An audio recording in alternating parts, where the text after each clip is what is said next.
Gentlemen, we got the whole crew back. Kevin is back from being sick. He's probably at about 80%, as he said before, and Austin is at 100%. He was sick the week before Kevin was. So whatever is happening on the East Coast, I hope you guys keep it there. But glad to see you guys back and ready to talk about some wrestling. So let's dig into it. First topic, we got to start in the ACC, NC State versus Virginia Tech. That duel never disappoints. And this year, it was even more hostile. We got a lot of great wrestling. So, Robbie, give us your takes. That was a fun one. I had to watch it twice. The first half of the duel, I got to see from a hospital room for my son's hospital room. So I had to rewatch it to really get a better view of what was happening. But it was a fantastic duel from the first whistle. I wasn't sure going into it what weight we're going to start at, just because there was so many potential matchups that I would have liked to see end with. But we ended up starting with one of the marquee matchups with Caleb Henson and Jackson Arrington, number 2 and number 3 in the country. And it was a fantastic match. I mean, they're clearly really closely, kind of close to each other right now. But Henson had that one takedown at the end of the first for the separation, and was able to kind of hold off on that lead and really kind of show his elite defense and match management. And I was super impressed with both of them. But after the events later this weekend, I mean, we have a real chance of talking about Caleb Henson being number 1 in the country, which is, pretty phenomenal for a true sophomore.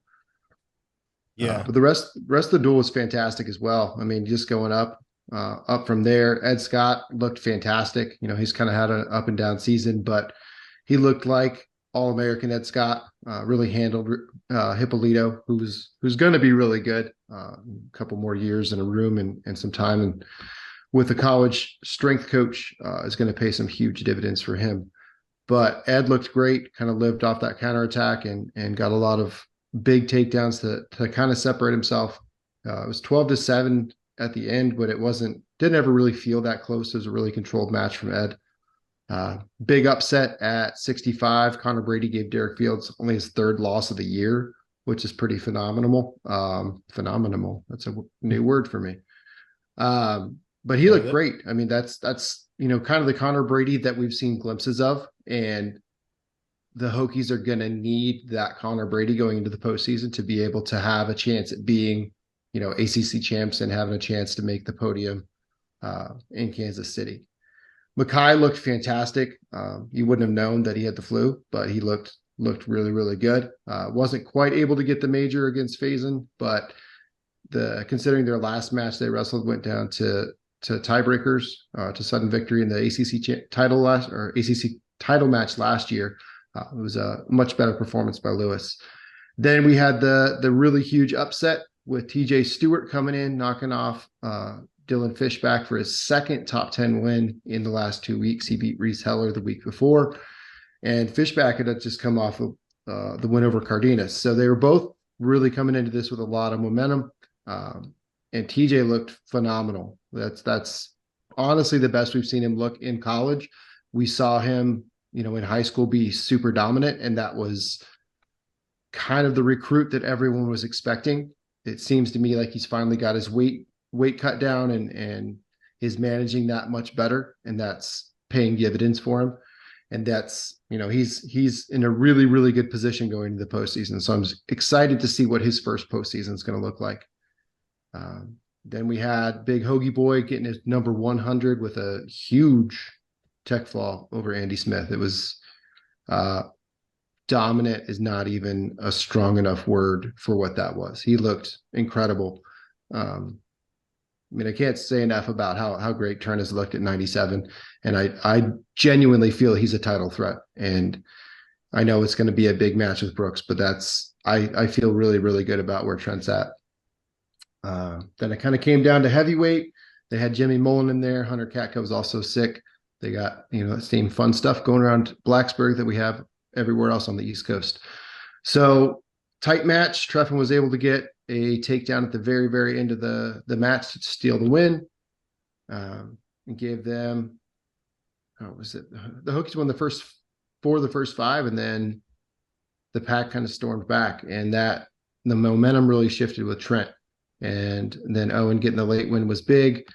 Then went back to 25. Camacho knocked off Flynn in not super exciting match. I mean, Jacob looked great. Definitely wasn't Cooper's best performance of the year, but Camacho looked much better than he has, and won a really good match. Then 33, Latona and Orini, as always, was a 1 point match.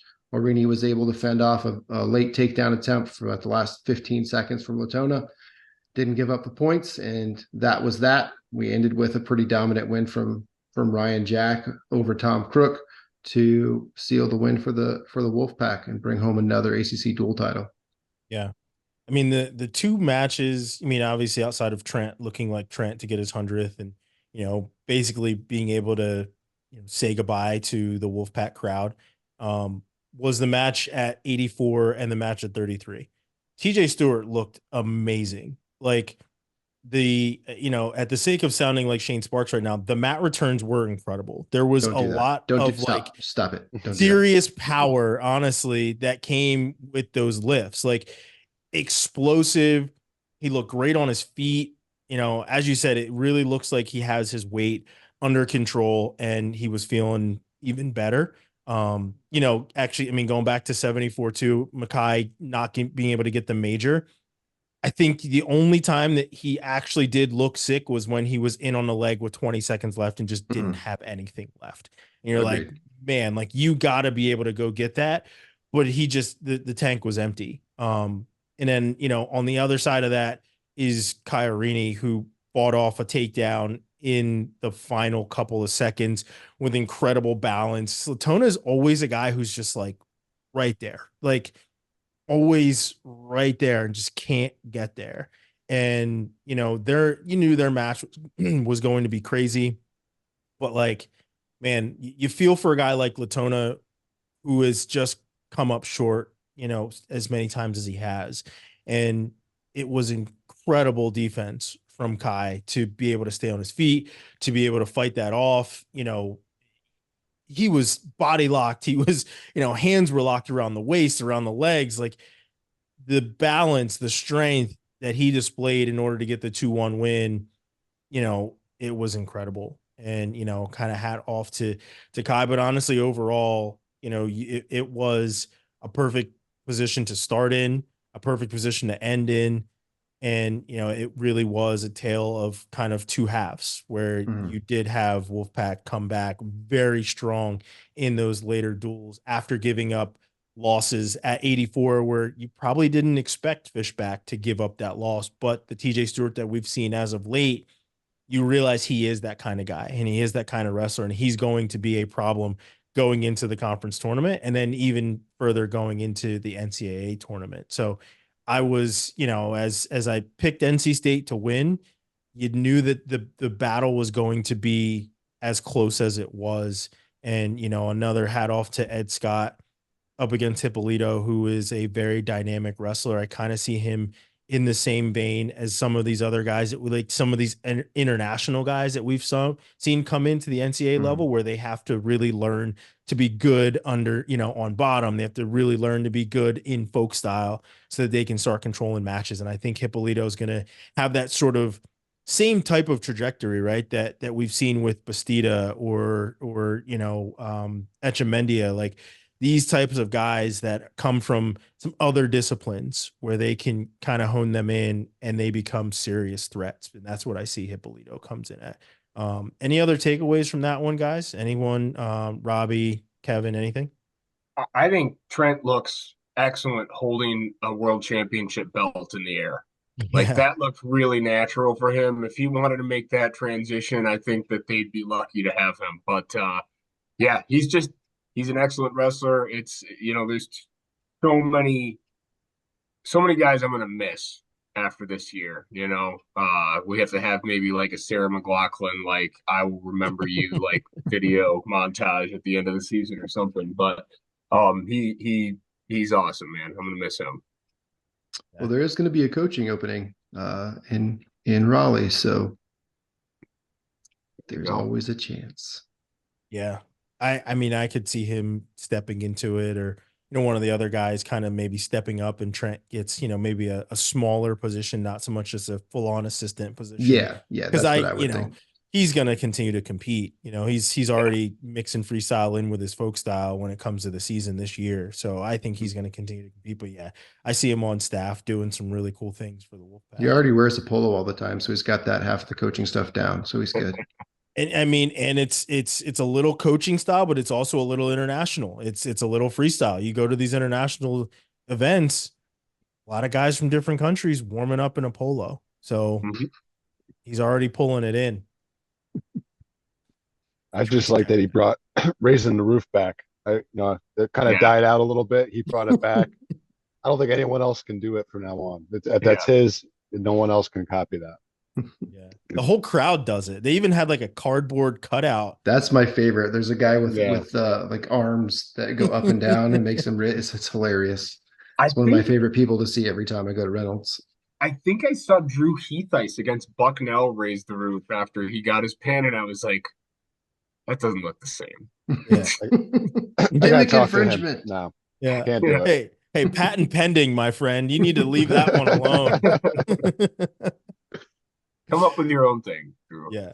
It just doesn't work unless you're Sam Latona and you're mocking him like he did, I think, last year or in the past. So yeah, it was last year. It doesn't really work. But that really set kind of the tone for the entire weekend of wrestling.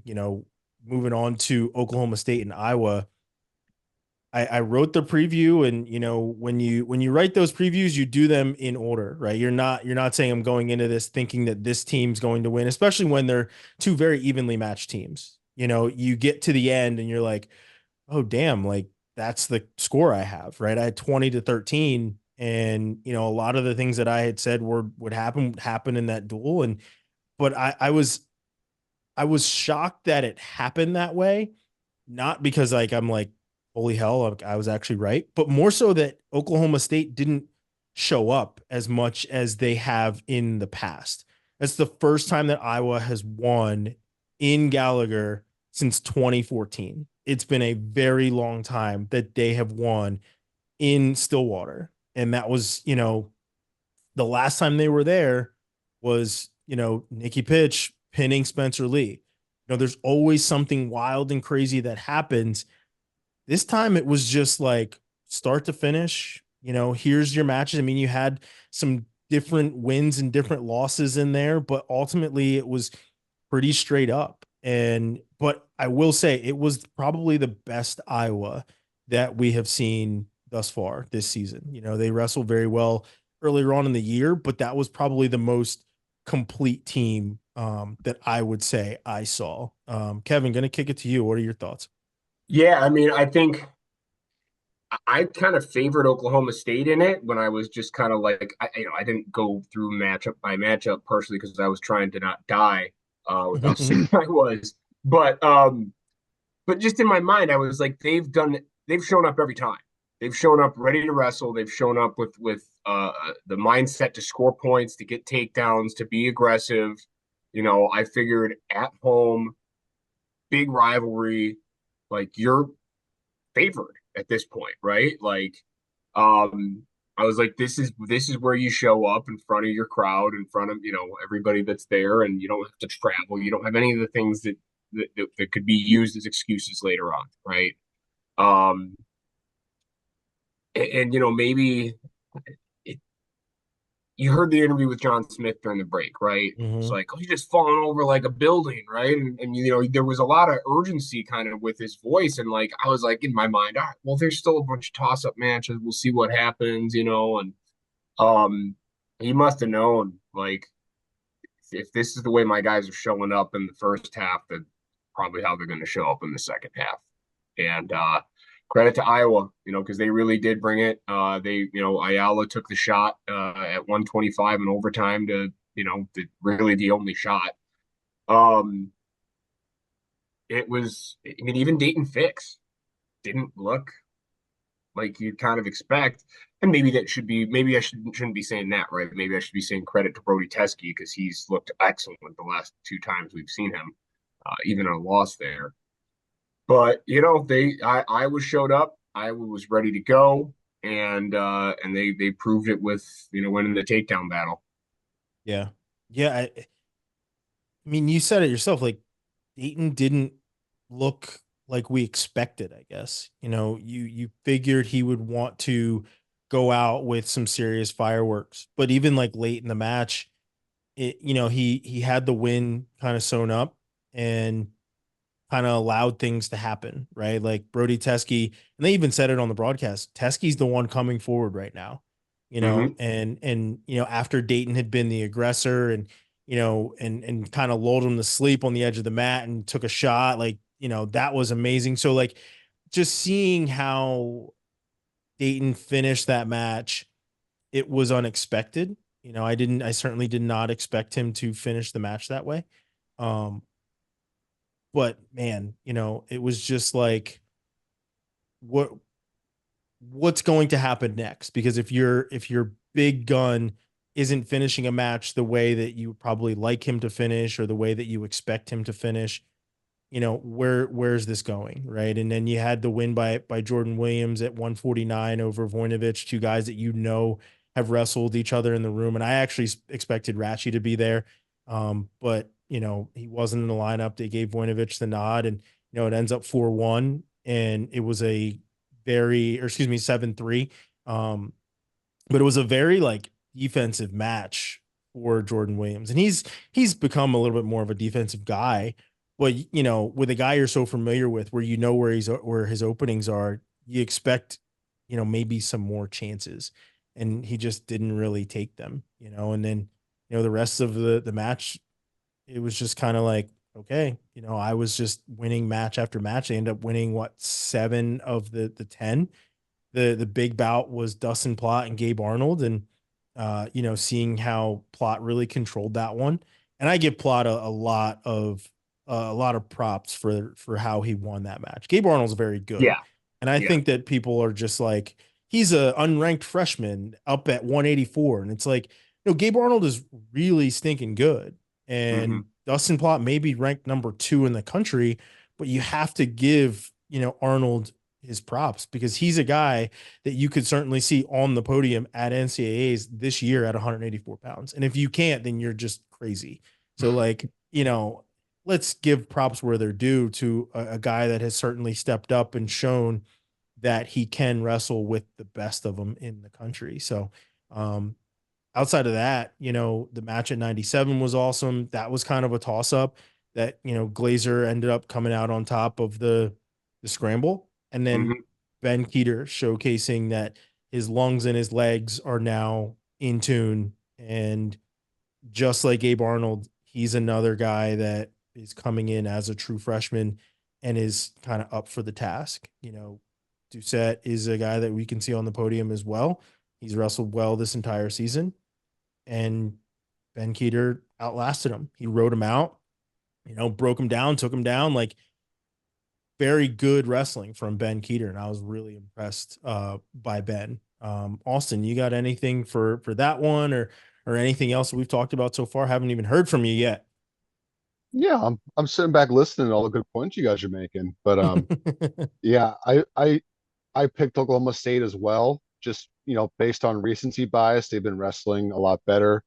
Iowa, not so great the last month or so, but I don't, yeah, like you said, I don't know if you give props to Iowa really raising the level, or if Oklahoma State was a little off. I think we could probably go both ways on that. But yeah, I was a little shocked at 65 too, the way Caliendo kind of really controlled Olenek there. I know you're a big Olenek fan, Kevin, but yeah, I was expecting Olenek to be a little more offensive, like, and just kind of what you guys are talking. I just feel like Iowa went out and got it instead of Oklahoma State going to get it for themselves. So yeah, I was a little shocked at the outcome.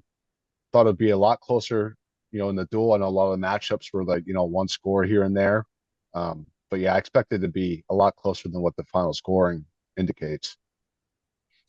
But 165 was the only other comment I wanted to throw back in there too. And yeah, I'm sitting there watching. I got my Isaac Olenek hat on.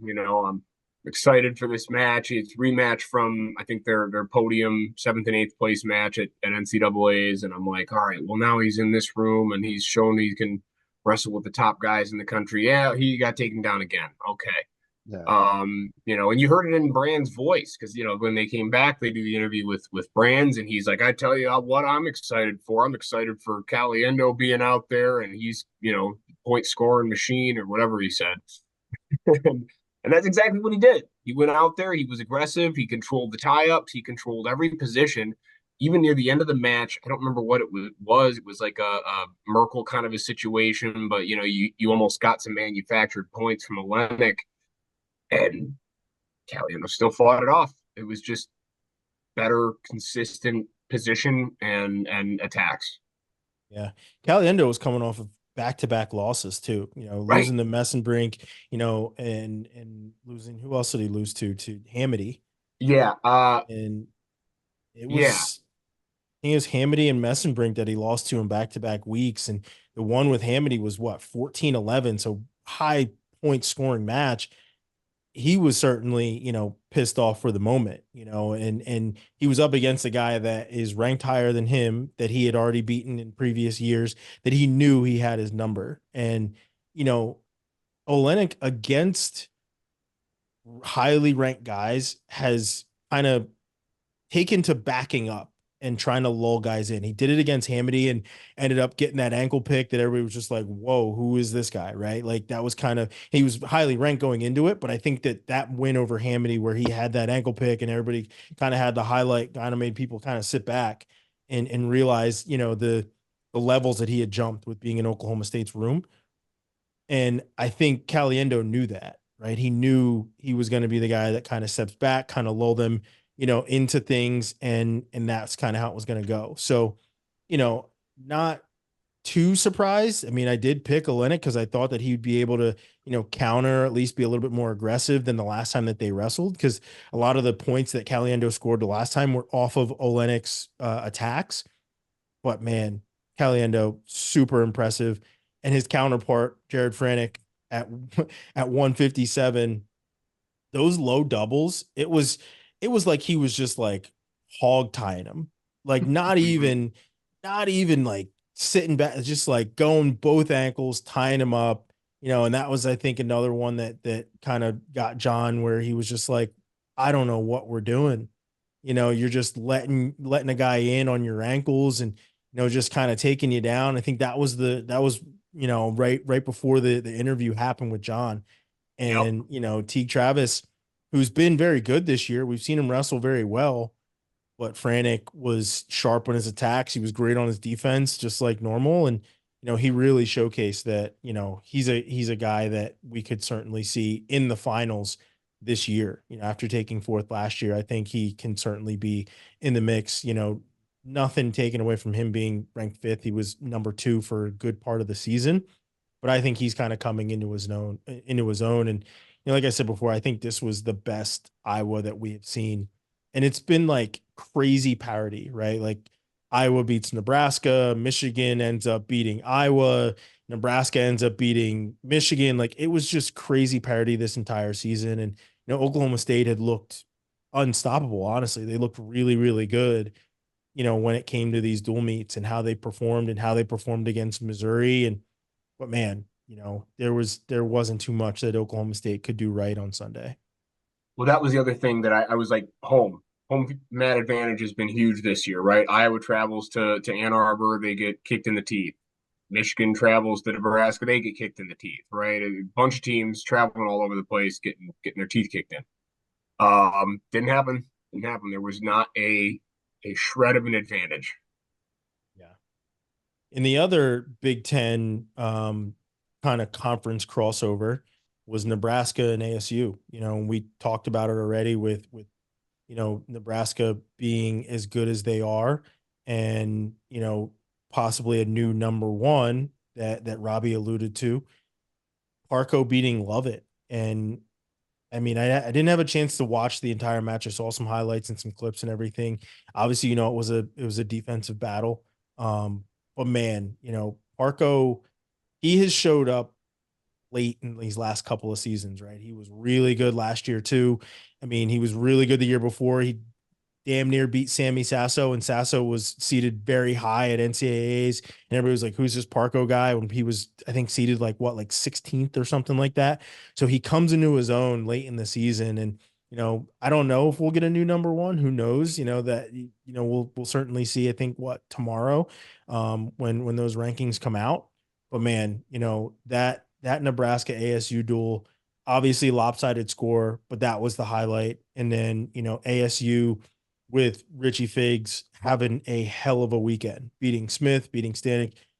I think he's coming into his own. I think he's getting a little bit of that Stunner Man Rich swagger back to pull his Twitter handle out. But that's the guy that we saw in California, when he was in high school.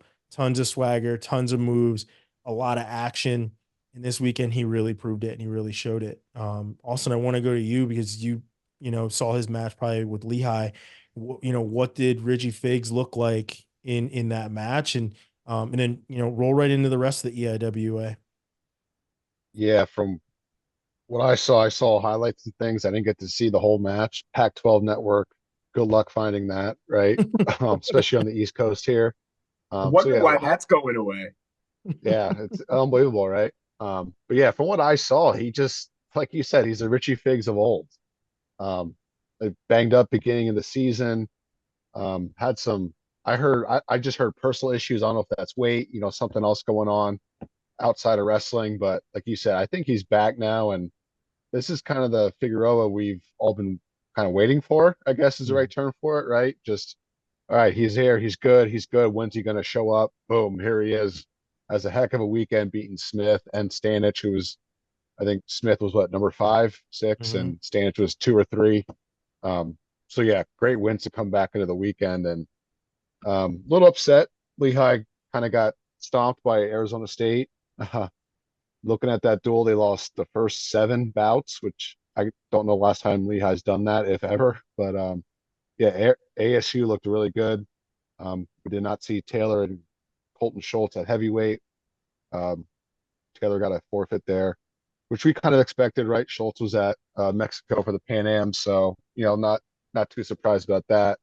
Yeah, head pinching people all over the world. Yeah, that's one guy I do not want to get head pinched by the way. I saw some of those videos and I'm surprised guys weren't freaking tapping.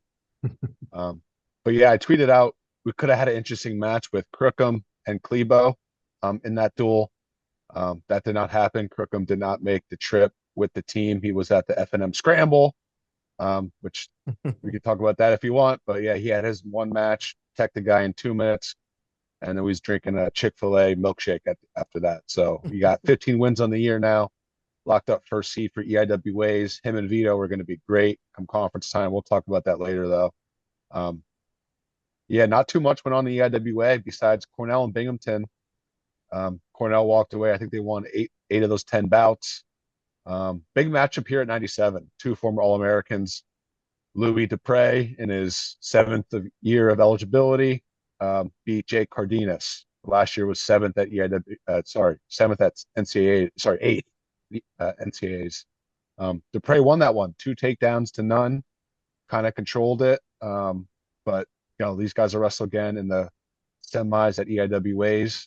Beard will be the 1 seed. Dupre will probably be the 2. Cardenas 3. And we have 3 legit All-American contenders in that weight class here at the EIWA, which is, pretty rare. Usually have some good depth, but to have 3 guys that caliber, that'll be exciting to watch. And just wrapping up Cornell Binghamton, no Vito, no Meyer Shapiro, no Julian Ramirez wrestling, kind of giving those guys rest. It was their senior day, so they had a few seniors filling in, getting some mat time, which is always good. But Vince Cornello was back at 141. He had a major decision, had that knee wrapped up a little bit, still looks a little dinged up, but he'll be ready to go in a few weeks here. So yeah, I don't know if you guys watched that match, but Cornell looked pretty good again. Yeah, I saw that it was their senior day too, and Vito was in a suit, and a lot of guys were in a suit, and you saw some names of guys in the lineup that you don't normally see. So it was awesome to kind of see that. I'm hoping that whatever is ailing Vito, because he's been in and out of the lineup obviously the entire season, is, cleared up, right? That he's ready to go for conferences. But I think we've said it a ton of times. He's another one of those guys that is getting ready for the Olympic trials. He's, got to have his body ready to be down at 57 kilos and take on the best that we have in the country at that weight class, right? It's going to be an absolutely stacked weight class for us. So hopefully Vito is fully healthy and ready to go. But yeah, I mean that match with Dupre and Cardenas, Dupre out of the corner and into the lineup. And the funny thing Yeah. is like he was not even one of the guys that needed, and we can get into the scramble talk now. Like he's not even one of the guys that needed a 15th match. Like that's the impressive part, right? You have guys that are like, oh, they don't have enough for the RPI, they don't have this, they don't have that. Dupre was coaching for the good part of the first half of the season Yeah. and didn't make his debut until what, like halfway through, and had 15 matches in like 3 weeks. Like it Yeah. was insane how he, came out of the chute, like ready to go, like had his singlet underneath his coaching suit on and was just like ready to go. But like this whole scramble talk, like it's pretty wild. Like I think we talked about it before we came on of like, it's been a lot of these last chance open kind of a things. And, I saw Iowa State canceled theirs. Theirs was scheduled. F&M had one there. I think there was a couple other teams that also had them. And, it was, it's something that has been like cause for controversy in the past. Lehigh had their issues with, some of the matches that they had at an open maybe a year or two ago. And now you have, F&M with their scramble and Crookham, getting, having 2 minutes of wrestling, and now he's got his 15th win, right? Like, I don't know. How do you guys feel about these late tournaments where guys are just kind of getting these easy matches to meet RPI or meet some sort of ranking? What are your thoughts on them? It's tough. I mean, they certainly have their value. It's kind of something I hit on earlier. Like you have guys who are injured, or in the case of TJ Stewart, he took over for Sam Fisher, who's a starter for the whole first season, our first half of the season. So he wrestled at George Mason, had it open on Sunday. So he got 2 matches there to bring up, but he's only had 8 matches. So he was more just getting to the minimum threshold for that. So he'll be at 10 after ACCs. So in situations like that, or for people who are injured and are just kind of coming back before the postseason, I think they're great. I don't. It's hard because anytime you feel like the system is being gamed, it's just kind of an icky feeling, and it's not a feeling we ever want to have. But it's hard to quantify the difference between a late season open versus an early season open. I mean, you're still getting the same matches. You're still potentially seeing people you wouldn't normally see in a starting lineup. So there's some give and take to it, but to feel like anything is kind of set up for a specific reason it's just never going to feel good. Yeah. Yeah, and that's how I feel about it too, right? Like guys that definitely need matches, like let's get them some matches, right? Like we do have these thresholds for a reason. But man, like you don't want to feel like the system is being gamed. I mean, we already feel like it when we don't get the matchups that we want during the season, right? Like the schedule comes out, you're like, man, I'm going to circle this one. We want to see, Ohio State wrestling Michigan, and we want to see Cornell wrestling Iowa State. Like we want these matches, and then you don't get them. But then at the end of the year, you're seeing any team trying to game the system of like just trying to get matches for RPI. It's like, well, if you would have wrestled during the season, you wouldn't need these, right? It's not like you were in red shirt, and it's not like you were the second string guy or anything like that where you need these matches. So yeah, get them matches if they're needed. But if you had the chance to get all these matches in during the year, and now you're just trying to like sneak some things in, like, I don't know, I'm just not a fan of it. Yeah. It's funny because you know, its intended purpose is for there to be options for people to get matches late in the season. Its intended purpose is good. It's a good Mhm. thing to have, right? But we all know what it looks like when people are kind of screwing with the system and using it to get whatever seeming advantage that they have, right? Or when they skip regular season matches to try and come make them up later. Like we all see it, right? The thing that's funny to me though too is it's like, oh, I didn't want to wrestle this, nobody's going to say this, right? This is a hypothetical. Like, oh, no, he didn't want to wrestle that guy because he's ranked. It's like, well, if you lose to that guy, then maybe you shouldn't be ranked, right? Yeah. Like the ranking next to your name only means something if you try to defend it, right, or improve it. Otherwise, it means nothing. So anyway, that's a separate rant. It's not like that ranking's going to help you come March. Yeah. Like, what is that ranking going to do for you? You're going to lose it the next time you have to prove it. So might as well try to win. Yeah, when I was there, it was I agree with all the points you're saying, but I saw at least two positions I'm aware of where they were pretty much wrestle offs. Winner of whoever does better at this scramble is going to be the guy at EIWAs. That was FNM at 49, and Lehigh brought three, four, maybe five guys for 149. Between Ryan Sell and Kelvin Griffin there. But so yeah, Again, it's another used great intended purpose. exactly. Yeah, so there's guys like that, and then you get guys like Jude Swisher from Penn, started the year at 157, didn't earn the spot, came down to 149. But because he was going down a weight class, he had to miss 5 or 6 weeks because of his descent plan. So he came down to 149 beginning of this month. So you're limited in how many matches you can physically wrestle in a month, right? So he was at the scramble, went 3-0. He was at the George Mason Last Chance Open the next day, going 3-0. Yeah, he majored in tech and pinned everybody, but again, if you have match minimums you have to hit, it's kind of stuff you kind of have to do in the long run, so just a little devil's advocate, positive things I saw from the scramble, but like you said, if there's a system out there, someone's going to try and game it. I'm sure there was some of that, like we've talked about, but yeah, I think they called it a scramble because people were scrambling to get matches. Let's call a spade there. But yeah, it was a good event. Went really quick, 2 hours maybe. Saw some Ohio State guys. UNC was there. So yeah, I thought it was a pretty good event. I hope they are able to keep doing it. I know there were people concerned about, well, Journeyman does this in November. What's the difference? It's just ours is at the end of the year. So again, I see that argument. I see all sides of the arguments here. Yeah, nice little event though, and like you said, it's needed, but when it's getting gamed, that's not ideal. Did you say hey to Jude? No, I didn't. I should start though. That could be our new thing. He With probably won't. He probably won't get the reference though, right? These young Yeah. kids. He's a little too young for that one. Yeah. On the other side of it, right? Like we're talking about guys that need matches and medical forfeits and everything else.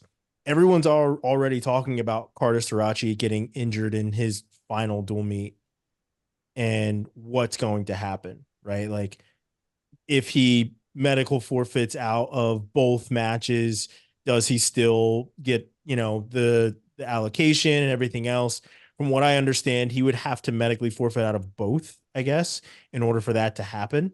That was As a change opposed to this what, year. yeah, that was the change this year, right? So like as Yeah, opposed to so what we've seen in the they're both past. counted as losses now instead of just one, because it was the initial injury defaults of one loss, and then you medically forfeit out, and you don't get losses on those. But now it's going to be two losses for two injury defaults. Yeah. As opposed to what we saw, what was that? What year was that? Where it was Kemmer and Nolf that were both like seventh or something like that. That was the weirdest and worst thing ever. Hopefully we never see that again. But yeah, I mean, hopefully he's able to go. I mean, we've seen him wrestle banged up. I mean, he, ended up pinning Mikey Labriola last year with a broken hand, I believe. And then I think even the year before that, or something like maybe the year before that, he had a broken hand. And last year he had like a banged up knee or something. So we've seen him perform hurt plenty. But like, I wonder what that changes for him with Olympic trials. I wonder if he tries to go because he's definitely one of the guys that wants to be in the mix at 74 is apparently, where he says he's going to be. He's kind of big. I don't That's going to be a know. real big 74. I don't know if he can make 74. He's really big. So is Gabe Arnold. from what I'm hearing, like, aren't both those guys 74? They're huge. They're really big. Jordan Burroughs has the luxury of not having to go to class and can maintain his weight and train and, really contain everything the way he needs to contain it with Doesn't have to five fit a kids. manicure into his schedule either. So that's With good. with five kids. But like, let's be honest, like he took the time to shrink his body, get his body used to it, allow himself to train. These guys are wrestling up heavier than, 74 kilos. I honestly would love to know like how much this injury changes things for Carter Starocci, especially because he's expressed, wanting to go the MMA route. What happens there? Does he, continue to wrestle for this year, maybe next year, or what? Like, how does this really change things? Because if he's healthy, he goes, takes a shot at the Olympics, maybe takes another shot next year for Worlds, and he's probably on to MMA, right? But now he's injured. That Olympic chance is kind of gone. So does he just forego this? Like, what are your guys' thoughts? So I Central Michigan, I think when they wrestled Edinburgh, didn't lose a match, right? So I was like, I probably don't need to watch Penn State wrestle Edinburgh, so I didn't watch it. What Right. did he injure? His knee. So he steps over. He steps So, minor over. detail for the Big Ten coordinator. Yeah. I was hoping it was gonna be like thumb, Yeah. like No, something that would get in No, the it's way. it's not good. it's not It looked good. real It's a bad. knee. I'll send you the tweet after this of he like steps over, like he's trying to pin the kid. He's on top and he like steps over awkwardly, trying to do some improv type stuff. At least that's what it looked like. It was something unorthodox. It wasn't a normal pinning combination whatsoever, and ends up tweaking his knee. So we'll see what happens. I don't expect for us to get any sort of injury reports to come out of there. He's already Um, training. He's down in the Really? room wrestling right He's now. down in the room, Russ.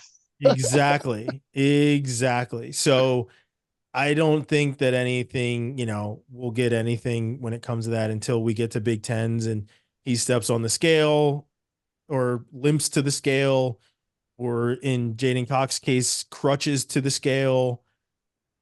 Who knows, right? But like, man, it sucks to see that, especially for a guy going for his fourth. He does have another year. So if it is something that he cannot compete on, he can certainly come back and look for his fourth in 2025. But like, it just sucks. You have Yeah.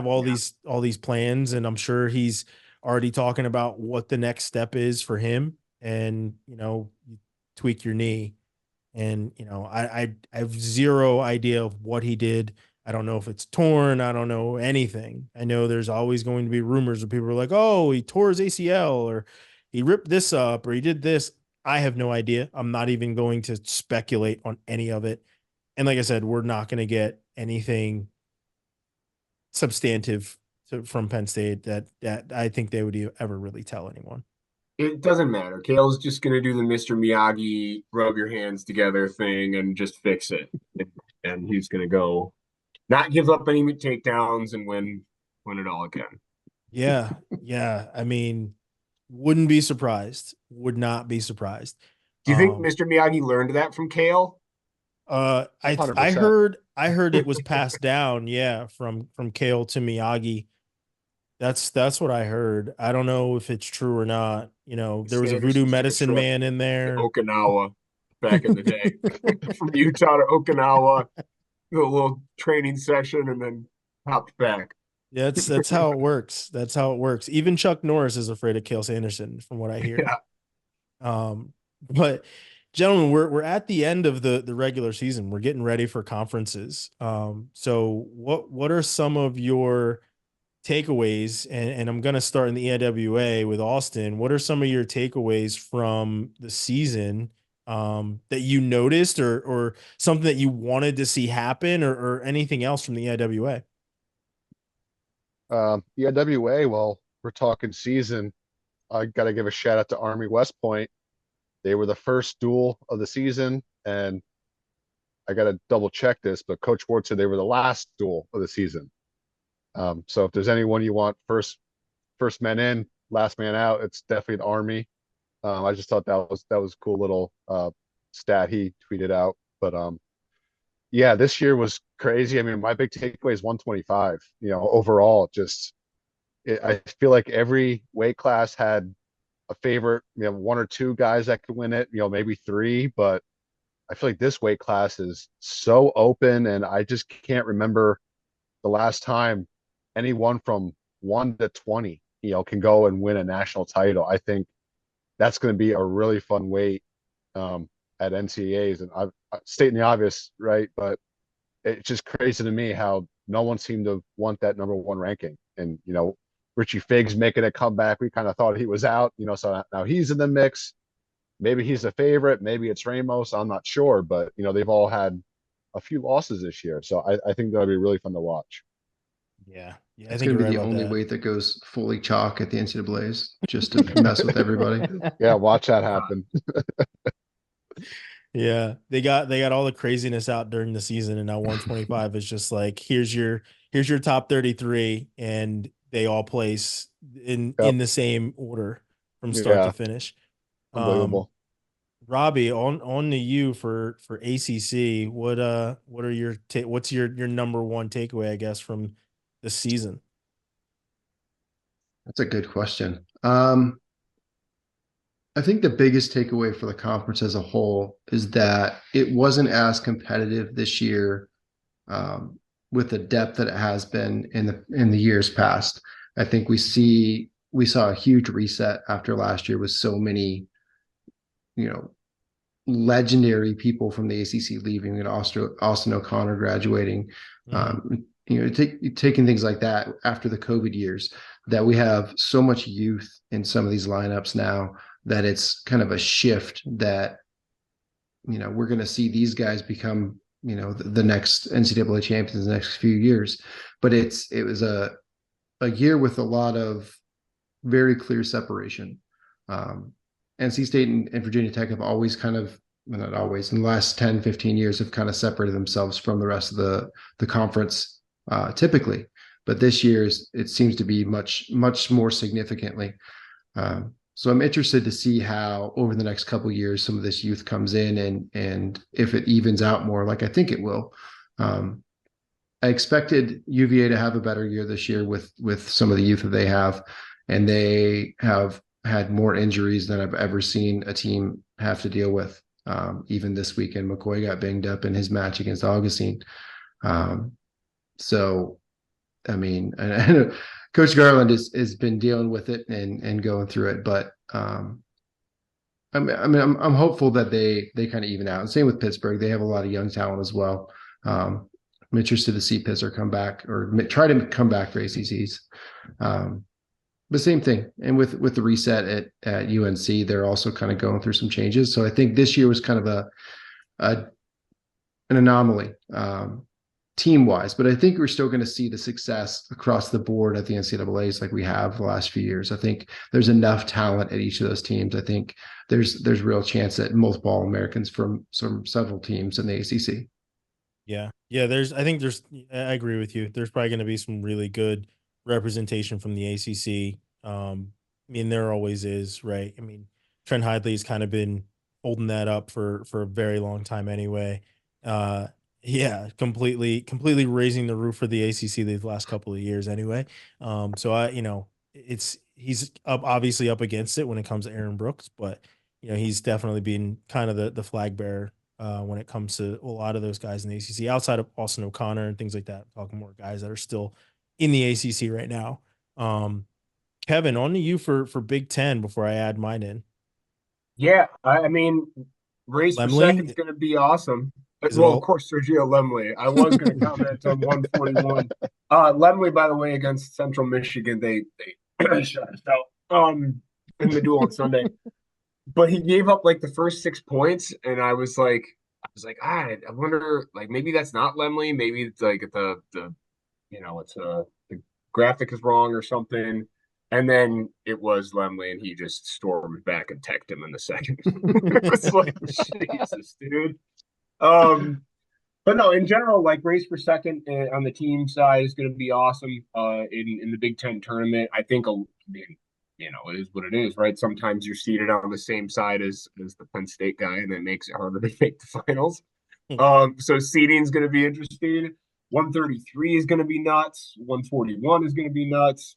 And I wanted to not forget to also shout out. You were talking about EIWA 197 pounders. Luke Stout also is another beast in there. So Oh yeah. 197 for EIWA is loaded. But yeah, I mean, I'm excited to watch just the tournament in general, man. I don't really have any crazy things to add to it. It's just it's the best conference in my humble opinion, and we're gonna see some awesome wrestling there.